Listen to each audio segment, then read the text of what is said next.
Coup de tonnerre, Alassane Ouattara et Emmanuel Macron annoncent la fin du franc CFA. Plus de détails après le générique.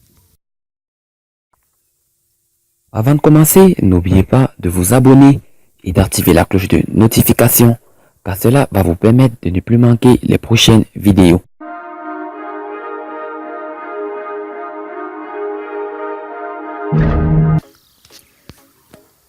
Vers la fin du franc CFA, selon le président ivoirien Alassane Ouattara, la monnaie coloniale devrait connaître son déclin dès l'année 2020. L'ECO remplace le franc CFA en Afrique de l'Ouest dès 2020. Le franc CFA disparaîtra pour laisser sa place à l'ECO en 2020, mais conservera une parité fixe avec l'euro. Samedi 20 décembre 2019, au cours de la visite de travail et d'amitié qu'a effectué le président français Emmanuel Macron à Abidjan, il était annoncé la disparition de la monnaie créée en 1945.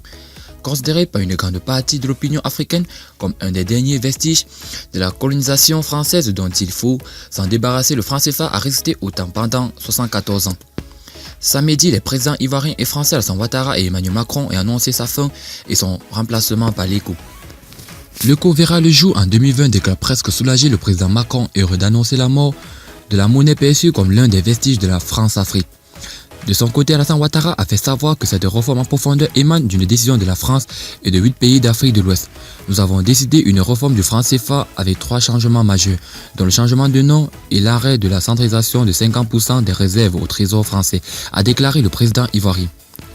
Fait majeur, dans cette réforme, le compte d'opération à la Banque de France est supprimé et par ailleurs, les représentants français siégeant au sein des instances de la Banque centrale des États d'Afrique de l'Ouest vont être retirés.